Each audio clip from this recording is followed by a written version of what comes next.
अस्सलामु अलैकुम व अलैकुमुस्सलाम। अस्सलामु अलैकुम व अलैकुमुस्सलाम। हेलो फ्रेंड्स, हम लोग आज इस वीडियो के अंतर्गत 10वीं क्लास से एक्सरसाइज 4.2 का प्रश्न देखेंगे, जिसमें पहला सवाल है गुणनखंड विधि से निम्न द्विघात समीकरणों का मूल ज्ञात कीजिए।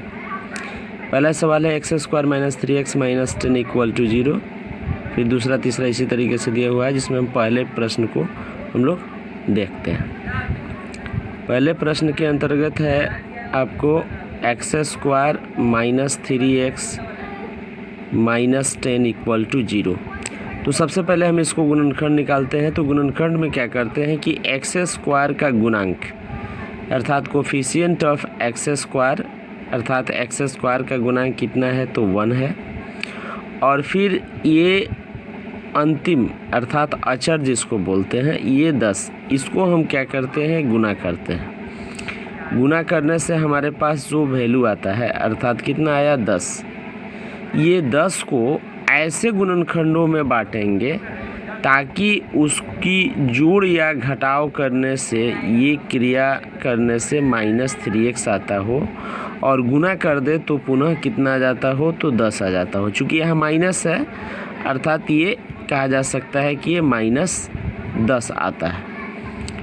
तो इस स्वरूप में हम अगर 5 × 2 अर्थात -5 और गुने 2 अगर कर देते हैं तो ये -10 आता है, अर्थात इसको गुना कर देंगे तो 10 आएगा और दोनों को घटा देंगे तो कितना आ जाएगा -3 आ जाएगा। तो ये जो है हमारा फैक्टर के रूप में आ जाता है स्प्लिटिंग मिडिल टर्म को देखने से। तो ये -5x और प्लस कितना तो 2x और -10 = 0 होता है। अब इसके बाद देखते हैं कि इसमें x² - 5x के अंतर्गत क्या जो है कॉमन हो रहा है। तो x² और x इसमें x कॉमन हो जाएगा, तो x माइनस कितना होगा, यहाँ x निकाल लेंगे तो x होगा, और यहाँ x तो कॉमन कर चुके हैं तो ये 5 होगा। फिर यहाँ प्लस का प्लस लिखते हैं, और ये 2 है और यहाँ 10 है, अर्थात यहाँ से 2 कॉमन हो सकता है। तो एक जो भी कॉमन करते हैं तो हम इसमें डिवाइड करते हैं, अर्थात ये x होता है और ये कितना हो जाता है, अगर डिवाइड करते हैं तो ये कितना आता है 5 आता है = 0, अर्थात एक होता है x + 2 और एक होता है x - 5। इसको हम आगे बढ़ते हैं तो ये लिखने के क्रम में इसको लिखा जा सकता है आइदर x + 2 = 0 और x - 5 = 0। अब हम लोग लेते हैं इफ़ x + 2 = 0 या x = -2 और इफ़ x - 5 = 0 अर्थात x बराबर कितना तो 5। इस प्रकार ये जो है मूल हो गया, अर्थात एक -2 और एक 5। फिर दूसरे प्रश्न को हम लोग देखते हैं। दूसरे प्रश्न के अंतर्गत प्रश्न है 2x² + x - 6 = 0, अर्थात 2x² + x - 6 = 0। इसी प्रकार इसमें भी हम स्प्लिटिंग करते हैं तो देखते हैं ये 2x² है, और चूंकि ये -6 है और ये 2 है, अर्थात 6 दूना 12 होता है। इसको 12 को अगर हम स्प्लिटिंग करते हैं, और चूंकि यहाँ प्लस चाहिए हमें, तो यहाँ अगर हम स्प्लिटिंग में अगर 4x करते हैं और फिर कितना करते हैं तो 3x करते हैं, तो 4 और 3 को घटाएंगे तो हमारे बीच x अर्थात 1x होगा, जो 1 को नहीं लिखते अर्थात x के बराबर हो जाएगा।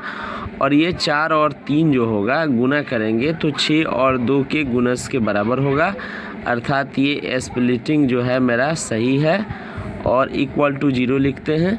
फिर इस यहाँ से 2x कॉमन ले लेते हैं, तो यहाँ क्या बचता है सिर्फ x बचता है और प्लस यहाँ 2 बचता है।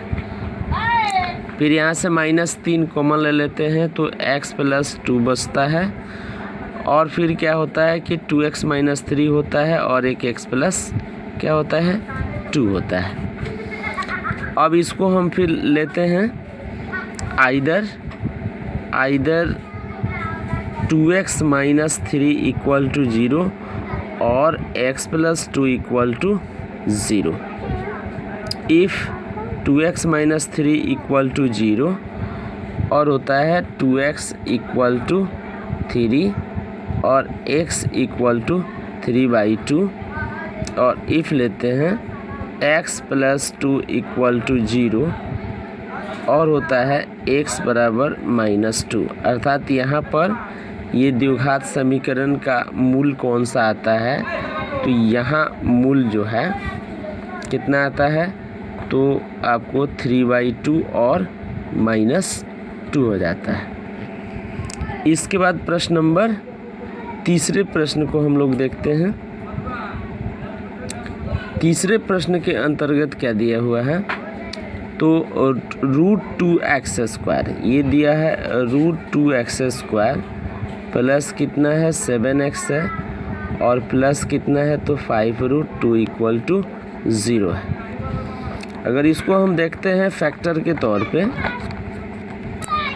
तौर पे हम इसको देखते हैं, तो यहाँ हम पाते क्या है कि ये 2x², चूँकि ये √2x है, x² है और यहाँ 5√2 है, तो ये √2 और 5√2 अर्थात ये √2 और 5√2 को अगर हम मल्टीप्लाई करेंगे तो कितना आएगा हमारे पास, हमें 10 मिलेगा। चूँकि √2 और √2 में गुना करते हैं तो 2 होता है, क्योंकि √4 हुआ और 4 का स्क्वायर कितना होता है, स्क्वायर रूट होता है 2, इसलिए ये 5 दूना 10 हुआ। तो ये हो जाएगा आपको कि √2x² plus 5x plus 2x plus 5√2 equal to 0।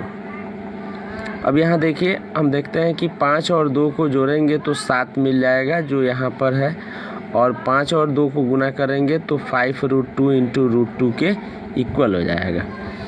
फिर यहाँ से हम √2x को कॉमन लेते हैं, चूँकि √2x और √2 यहाँ से हम √2x² और ओनली फॉर 2x में कॉमन लेते हैं √x, तो यहाँ क्या बचता है, तो x बचता है, और यहाँ पर चूँकि 2 है तो रूट हम ले चुके हैं, तो यहाँ कितना बचेगा, तो √2 बचेगा। और फिर यहाँ से हम देखते हैं कि 5 और 5 में 5 को कॉमन करते हैं तो ये कितना मिलता है, तो x प्लस √2 इक्वल टू 0। यहाँ x प्लस √2 और x प्लस √2 अगर इक्वल हो जाता है तो हम इसको वन साइड लिखते हैं। इसके बाद जो है हम इसको लिखते हैं, फिर आगे कितना है, तो x प्लस √2 और फिर है x प्लस √2 और इसके बाद आता है आपको √2x प्लस 5, ये कितना आता है, √2x प्लस 5 इक्वल टू 0। अब यहाँ पर हम लिखते हैं इसको either x plus √2 equal to 0 और √2x plus 5 equal to 0। If लिखते हैं x प्लस √2 इक्वल टू, यहाँ चूँकि प्लस है तो इधर जाएगा तो क्या होगा, x इक्वल टू माइनस √2 हो जाएगा। और फिर इफ़ आता है कितना, तो √2x प्लस 5 इक्वल टू 0 दूसरे मूल के अंतर्गत, तो x बराबर हो जाता है -√5/2 हो जाता है। फिर अगले प्रश्न को के अंतर्गत हम देखते हैं, जिसमें लिखा हुआ है चौथे नंबर प्रश्न को मैं 2x² minus x plus 1/8 equal to 0। तो इसमें हम क्या करते हैं कि इसको सबसे पहले सिंप्लीफाई करते हैं, इसको ये जो बट्टा है उसको हम क्लियर करते हैं। तो ये 8 होता है LCM, ये कितना होता है, तो 16x² हो जाएगा, और ये कितना होगा, तो यहाँ पर इसके नीचे 1 है, अर्थात 8x प्लस 1 इक्वल टू 0। अर्थात ये हमारा समीकरण क्या मिल जाएगा, तो 16x² -8x + 1 = 0। अब हम इसको फैक्टर करेंगे तो यहाँ देख रहे हैं क्या, तो 16 और 1 अर्थात ये 16 1 में गुना करेंगे तो 16 होगा, जो ये -8x है तो ये -8x अर्थात अगर इसको हम ये 8 को -4x और -4x के रूप में लिखें तो 4 को जोड़ेंगे 8 होगा। चूँकि दोनों माइनस में होता है तो अंक को हम आपस में जोड़ते हैं, और दोनों जो है अगर प्लस होता है तो भी आपस में जोड़ते हैं, दोनों माइनस होता है तो भी आपस में जोड़ते हैं, लेकिन जैसे ही माइनस और प्लस होता है उसको आपस में घटाते हैं। तो ऐसा कुछ नहीं है ये, और यहाँ प्लस कितना है 1 = 0 है। अब यहाँ से हम देखते हैं 4x को कॉमन लेते हैं यहाँ से, तो यहाँ क्या बचता है, तो 4x - 1 बचता है, और फिर यहाँ से 1 कॉमन लेते हैं तो 4x - 1 = 0 बचता है। अर्थात ये हो जाता है 4x - 1 और फिर क्या होता है 4x - 1 = 0। अर्थात x का वैल्यू क्या आता है, तो 1/4 और 1/4। अब अगले प्रश्न में लिखा हुआ है निम्न स्थितियों को गणितीय रूप में व्यक्त कीजिए।